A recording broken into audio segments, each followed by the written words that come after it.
following presentation is for educational purposes only. All of the symbols, trading ideas, and live trading are for demonstrational purposes and are not recommendations or trading advice. Past performance may not be indicative of future results. All of the information and opinions expressed by third-party guests are their own and are not necessarily those of NinjaTrader LLC. Trading futures involve substantial risk and may not be suitable for everyone, and trading futures can result in losses greater than the initial required margin. Traders should only trade futures with risk capital. Risk capital is money that you can afford to lose without jeopardizing your financial security or current lifestyle. You can find additional disclosure information on the NinjaTrader website.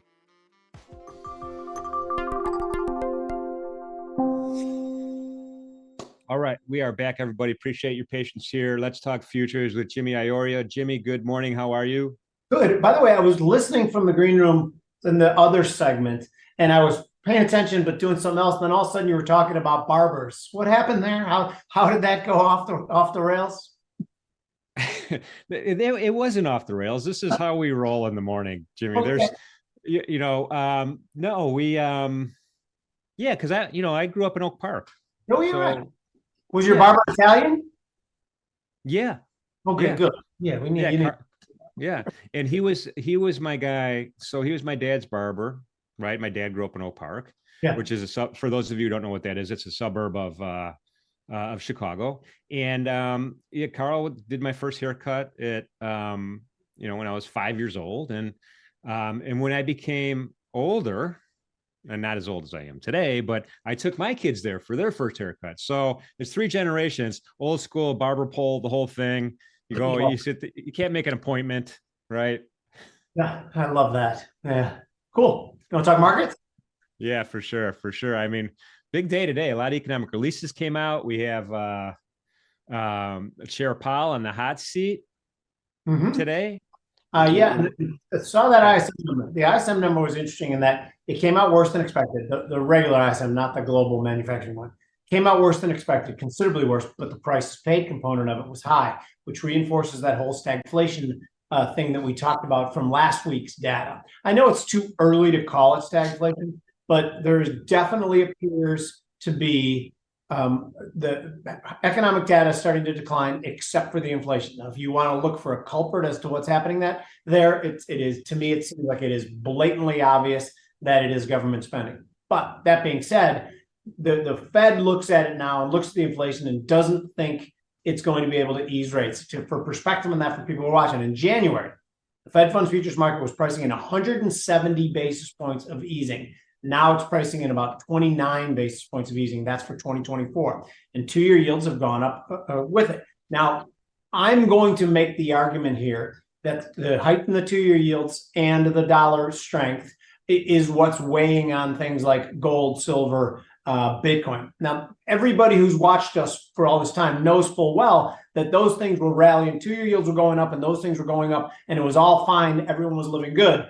But the trade on that end of the commodities got heavy. And then it seems like they just look for a reason to turn and get out. And this last pop higher in yields seems to be that. Now, can we make this 2-year chart more data? Because I want to show you how important this level is. Because we tried.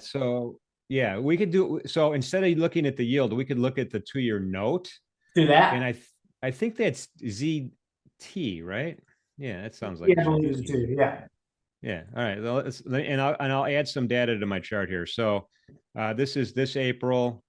This is about a year's worth of data. And let me just kind of really quickly on the fly here, data series. I'm going to change this to 750 days. We'll go 750 days, and then we'll get that data popping in here. Just hang tight, everybody. And we could want to change it to a weekly maybe so we could see it better. Yep. All right, we'll do that. Holy cats, look at that guy. Right. So this is the point I'm trying to make, is that we are bumping up against that 5% level, which is, all of it is about the same. All those lows, again, we obviously know it went over 5% or under it on this chart because we're flipped over. But obviously, when you looked at it over the like a 6-month chart, as it was moving through 5% a couple of days ago, it was like, oh, breakout, here we go. Well, not when you look at it in context from a long time period. It obviously seems like 5 to 520. That's probably what the high was, or the low here, is an area of extreme significance. So to think that it's going to just bust through it without a fight, I think is folly. To think that the more normal thing would be maybe we're over our skis the other way now, thinking there's going to be no eases, essentially, some think. Some are even talking about hikes. But now I think we're probably the other way, and we're going to start pricing hikes back in. And I think 2-year yields are going to go lower. Now, for the trade part of it, I'd have to go to a 60-minute bar. But you're a bond guy too. So if I'm doing anything stupid on this trade, I expect you to tell me. No, just one before I go to 60-minute though. I got to tell you, you know what this looks like?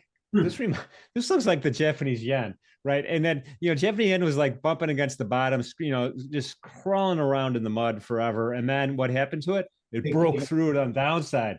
I'm just comparing patterns here. That's all I'm doing. Which, by the way, I think that's an interesting comparison. And I'm not saying at all that it can't, explode through 5% and move to 5.5% like that. And it certainly may. I'm just saying, based on my experience, when you look at this, it's going to be hard to get there. And I think maybe it's reasonable for me to look at a spot to long it, to be short yields. Although nothing really looks that interesting on that either, does it? Well, wait, did you say 60-minute? What chart did you want me to toggle to? Yeah, sure. Yeah, I can't. Okay. So this is a 60-minute. That's all it is. But yeah, no, I know. And I know that there's it's funny though. It's just going back to the comparison in the end. Everyone is saying, well, it's, the Bank of Japan is not going to let it go above 150 for very long. Well, that's out the window. Yeah, right.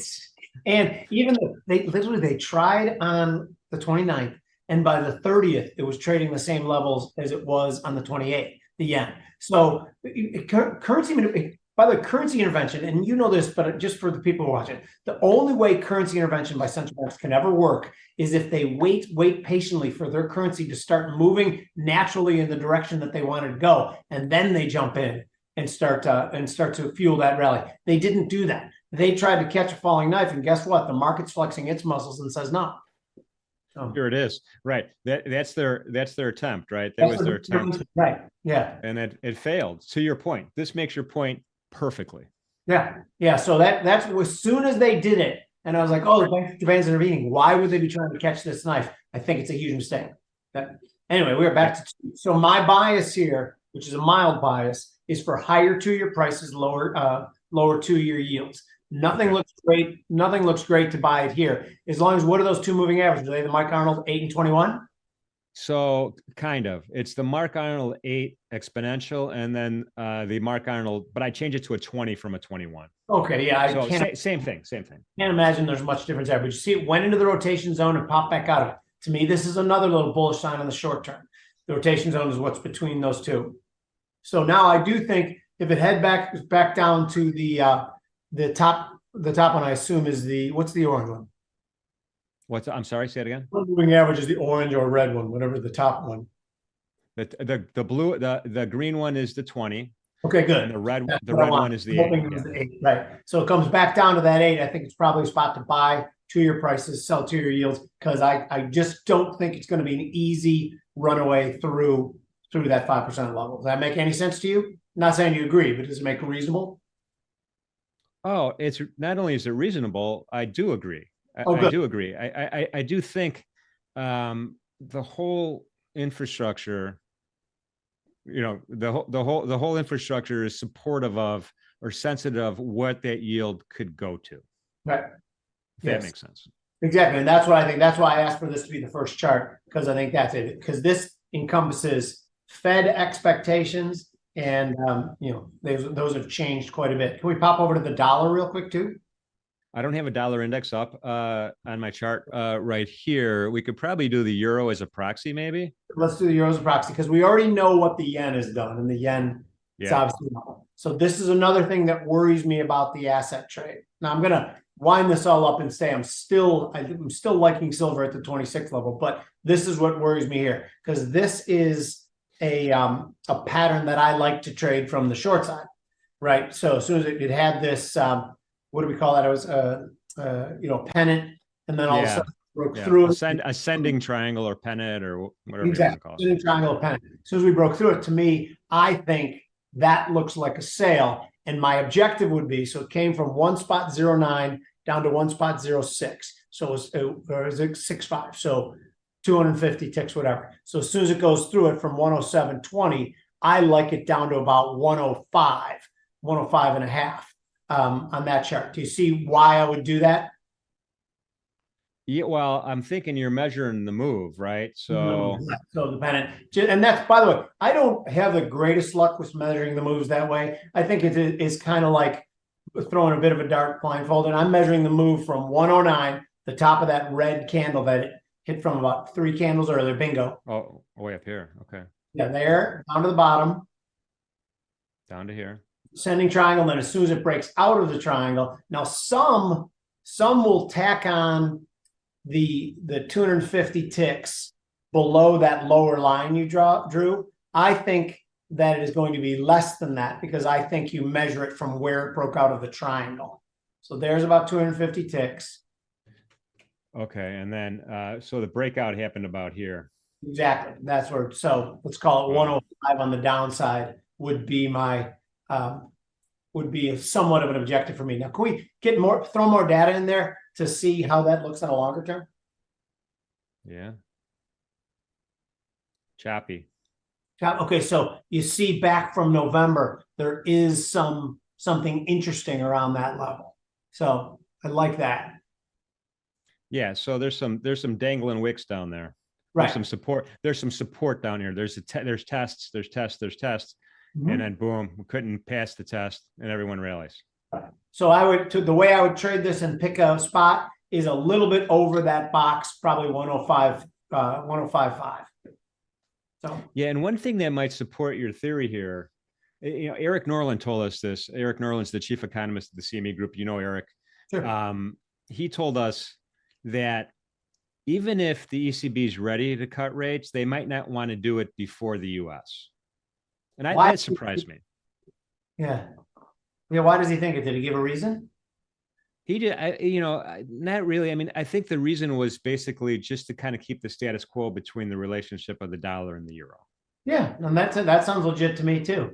So now then the big question comes, if I've just said I'm bullish the dollar, bearish the euro based on this pattern, where does that leave us with gold, silver, copper, which have been my biggest trades? I've been screaming about them forever. Can we go to silver?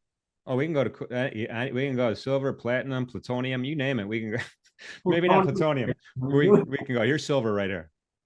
Okay. Can we get much more data to see the significance of the 26 level? Yes, sirree. Let's do a daily here. Okay. I'm going to move my rectangle out of the way. All right. This is a daily, Jimmy. The same moving averages, Mike Arnold moving averages. Okay. So 26, before that even, 26 was a level that we broke out from. To think that we were going to go down and test it again seemed legit to me. When you drew that, that's a Fibonacci, right? Yeah. And yeah. Harmonics.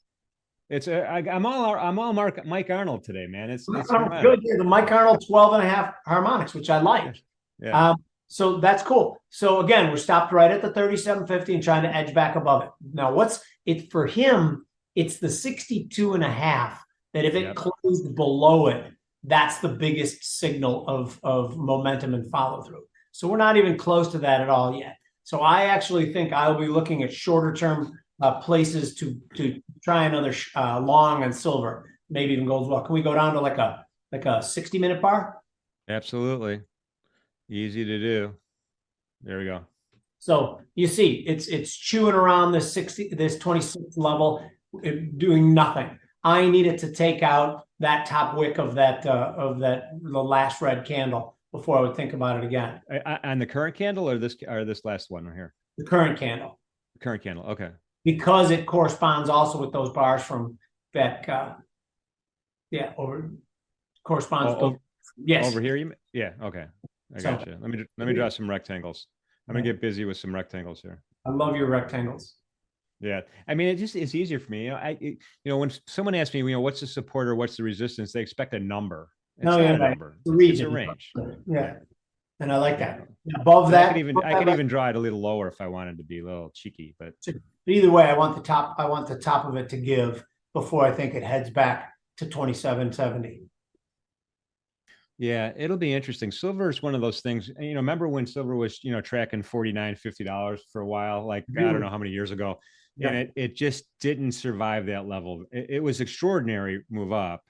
more extraordinary than what we see now, almost getting to $30. But it couldn't stand the heat and came back to earth.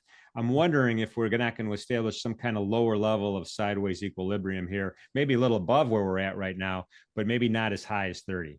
So again, what my whole trading thesis over the last year, which hasn't really changed, is that I still think that the U.S. Treasury is selling too many bonds. The federal government is spending too much money.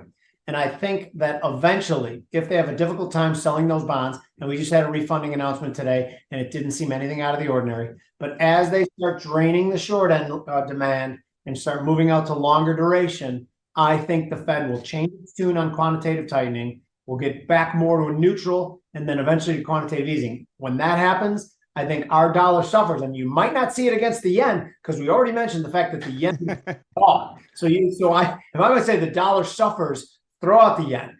The euro, maybe we'll look at that, but then some other currencies as well too. People have to remember the dollar index is absolute garbage. Between the yen and the euro, it's over 70% of what's in the dollar index. So again, when I want to measure how strong the dollar is, I'd rather look at it against silver, copper, eggs, meat, stuff like that. That make sense? Oh yeah, totally. It's Mohammed Al-Arian. He was like, and he's been beating this horse. He's like, listen to what the CEOs are saying, not what the numbers are telling you in the data and what the Fed is saying. It's what the CEOs are saying are more important because they have an inside grip on what's going on in the economy, what their costs are, what their targets are. Yes, and the data, like I didn't want to be this guy who questions everything and thinks that we're always being scammed. When you look at the BLS data, it's not a hard conclusion to come to that there is very many inconsistencies in the calculus. Just that BED number that the Kobasi, is that I pronounce it? Kobasi letter came out with today. Yeah, Kobashi. Yeah. We lost 200,000 jobs in Q3, whereas the BLS said that we gained 450,000 jobs. That's a $650,000 job swing. That's a big deal. Now you add into the fact that by their own admission, so many of those jobs are part-time side hustles, government jobs, education, healthcare. This is not quality job production. And this, to me, when you look under the hood of the jobs numbers, to me, it doesn't look very good at all. Yeah, I hear you. I hear you. It's hard to say. It's hard to say. Cap wearing conspiracy crazy? I don't think you're conspiracy crazy. I think a lot of the data that the BSL Census Bureau accumulate is based on surveys, right? They send these surveys out to everybody, and people will fill out the surveys. They don't always fill them out. I'm gonna, if I have time, I'm gonna fill them out. I'm gonna try to get the survey out, and then that survey data comes in late, incomplete. And so they do the best they can with the data they have. And they try to capture the entire country. So it's a lot of data. So I could see it being a flawed process. I don't think there's someone, in the back room with a cigar saying, hey, okay, and change that to a 32. It'll look better. I don't think that's happening. So baby steps. I've convinced you that it's a very, very flawed process, which I didn't need to convince you. But I will say that it does seem like over the last 18 months, every mistake that they end up having made was in the favor I'm talking about. So I don't know what exactly kind of cigar he's smoking, but I think in the back there, listen, Bob. Did you hear Shane Gillis? He has a special on Netflix. You know who he is, the comedian? What's his name? Shane Gillis. Yeah, I do. Yeah, it's fantastic. He does that voice, and he does a whole little Americana history thing, which it is so funny you'll die. But anyway, I could only get away with it because I'm Italian, and I'm making fun of myself, my people, so it's okay. Yeah, exactly. So anyway, this is gold. So this is that's a daily, right? I see nothing that's particularly interesting. Can I see a little more data before we go more granular? Yeah, for sure. I mean, actually, I should draw the fib, to be honest with you. I should draw it all the way down here. That's when we started this rally. Yeah. We started it back, what is this? February 4th, Valentine's Day, February 14th. Yep. And I do like that we're at about the same level as we were in silver, the 37.5 harmonic. Yep. You mean something. Also, in the 23, gold, we talk about the psychological levels, and it's not just psychological. They actually, so many options are written at these big round numbers that they become, it's self-fulfilling that they become important numbers. So 2,300 is right there. I will, again, my fundamental thesis has not changed in any of these things. It makes perfect sense to me that after the Herculean run that they had, there should be some market position squaring. I think that the level that you drew the box, that's too low for me. I'd look something like a 60-minute or a 30-minute chart and see where it can form a base. Can we try that? Yes, sir. See, like, so again, I don't have that much data on the 60-minute. I could add it if you'd be patient. Let's do it real fast.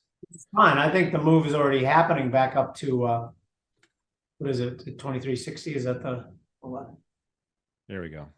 All right. This is a 60-minute. I go back, I don't know, a couple weeks. Right. So I think the move is already afoot that it heads back up to 2350, which again is not a huge move, but if you're trading it, day trading it, that might be the target. That's a target that I'm looking at too. I'm not sure, because most people know who listen to me knows that I have quite a bit of gold, silver, and copper on.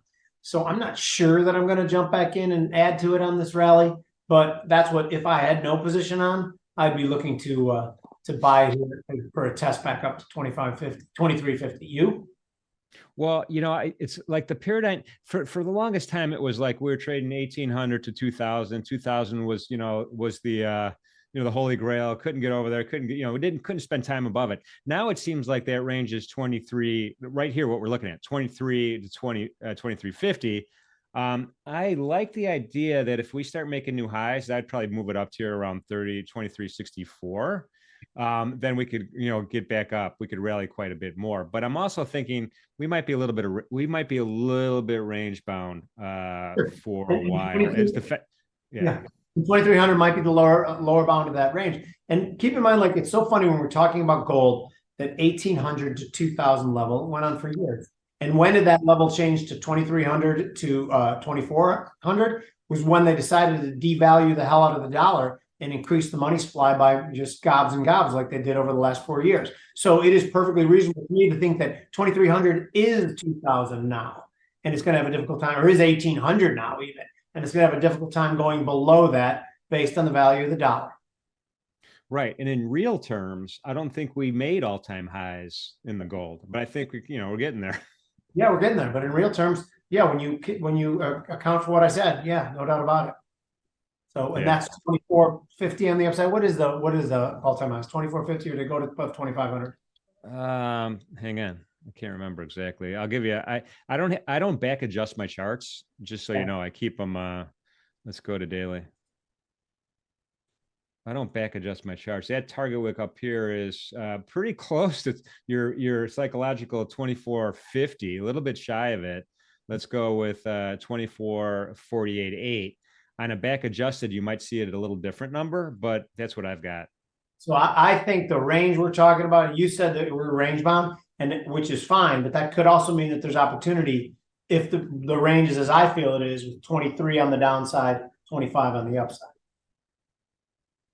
Yeah, I gotcha. You're extending the range up to here, which is legit. I mean, we've now that I look at this view of this chart, we spent a lot of time up above, in the 24s. So not unrealistic.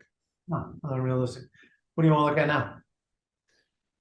Well, I would be remiss not to shoot over to the E-mini S&P, just because we've had such drama here, right? We've had, all-time highs. Let me get rid of that fib. Daily chart right here, right now. Let me fix it a little bit. What I did though is I turned this area of this really short-term area of resistance, dragged it across just to see if it was resistance. Yeah. I'm sorry, support. No, resistance, to see if it would be resistance again. Mm-hmm. That's the only reason I dragged that rectangle all the way through. So I don't know that it has that much relevance. Sure. No, and it's interesting to me too. By the way, quiz question for you. Look at this chart. There's another chart we looked at a couple minutes ago that looked exactly the same. What am I thinking of? Do you know? The euro. The euro, yeah. The euro broke just out of this exact pattern, right? The upward pennant, and all of a sudden, boom. So to me, again, and everyone for the last, however long since March, since I've been a bear of the stocks, I think there's a 10 to 12% correction in the works. I think part of that is just a market position thing. Part of it is the realization that the Fed isn't going to ease as much as we thought, and part of it is the realization that maybe the Fed shouldn't be as complacent if there's really rumblings about things that could break. So I'm still a bear. I would sell it where I could here down to probably even 48.50. Oh, and by the way, I've sold some of those 48.50 puts every time it has a nice serious down day. So that is where I'm planning on buying it back by all my hedges. Do you think what force relatively, how forceful are earnings? How important are earnings in the scheme of things here? I don't think, Amazon's important. Is that today? That was last night. Yeah, it came in okay. Okay. Yeah, Amazon, Google, NVIDIA, they're important. Everything else I don't think is important at all anymore. I think those companies have grown so big and had such leadership. It used to be that bank week, the first week of earnings was about 20% of the importance of all of earnings season. And then tech week was about 50% of the importance of all of earnings season. Now I think tech week is the only thing that really even matters. Everything else is looking at the Fed and hoping they're going to reinstitute the put. Yeah. Well, the other thing I just added this anchored volume weighted average price to the daily chart. Now I'm reading Brian Shannon's book. He's a CMT. Yeah. You know Brian? Sure. Yeah. So anyway, he's got an anchored VWAP book. So I anchored it to the peak high here, right? Back on April 1st, dragged it all the way down. And interestingly enough, these anchored VWAPs are really kind of interesting because you could look at the separation between the anchored VWAP and the price. And then you could look at these touch points. Like right now, we had a beautiful touch point yesterday on that anchored VWAP, and sure enough, it failed. And so this was acting as a nice area of resistance, and it failed big time. So my eye is going to be on that anchored VWAP going forward. I like it. And what's the name of Brian's book? Well, because I want to read it because I have not given the attention it deserves. I'll text it to you. It's all about anchored VWAP. I don't remember the title of it, but he writes it as he's a CMT, but he really explains it simple enough for me to understand. That might be simple enough for me to understand too, but it probably has to be even more simple for me. But we shall see. Let's give it a go. Yeah. Yeah, no, for sure. So this is kind of to your point. Like this was kind of a nice turnaround on the E-mini S&P, and we'll see how it goes. We do a lot of analysis in the morning, me and Tom Schneider, with respect to the stock index futures, and it's interesting to kind of see how the dynamics and how they do affect how they are related to the different aspects of like earnings, the big three you mentioned, what Powell has to say, PMA costs and all this stuff that are really driving these markets. No doubt about it. There's two things I want to ask. One, you don't think Powell's going to say anything interesting today, do you? It's going to be the same old stuff, right? It's funny because there's two different camps here. Camp one is it's a nothing burger, data dependent. Yeah, inflation's been a little bit more sticky, but we're still optimistic we're going to get to our 2% target. That's one camp. The other camp is saying this is going to be the most important press conference of all time because he needs to kind of talk everybody off the ledge. And if he doesn't, we're going to have more doom and gloom in the equity markets and probably the bond markets. No, and that's interesting to me too. And I think I still think he looks at what the market's saying and forms his words based on that. So right now the market's saying just over 1 ease by the end of 2024. I think deep down he'd prefer more than that. So I actually think if he's going to say something that's going to be an outlier, I think it's going to be that, we see some slowdown in some economic data, perhaps. It's obviously not going to be, he's not going to relay that to the labor market because the big scam is that the labor market's fine. But this ISM data wasn't very good. GDP was really good. You could argue GDP was the first shot fired across the bow there with that 1.6%.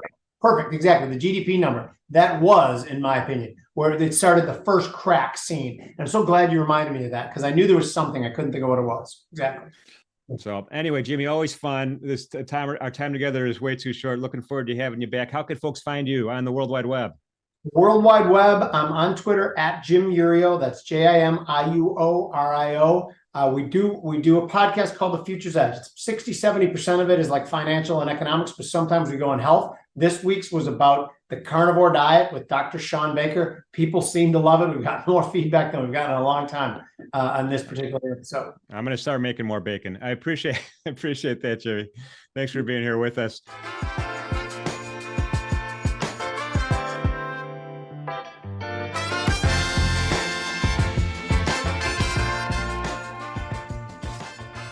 All of the symbols, trading ideas, and live trading are for demonstrational purposes and are not recommendations or trading advice. Past performance may not be indicative of future results. All of the information and opinions expressed by third-party guests are their own and are not necessarily those of NinjaTrader LLC. Trading futures involve substantial risk and may not be suitable for everyone, and trading futures can result in losses greater than the initial required margin. Traders should only trade futures with risk capital. Risk capital is money that you can afford to lose without jeopardizing your financial security or current lifestyle. You can find additional disclosure information on the NinjaTrader website.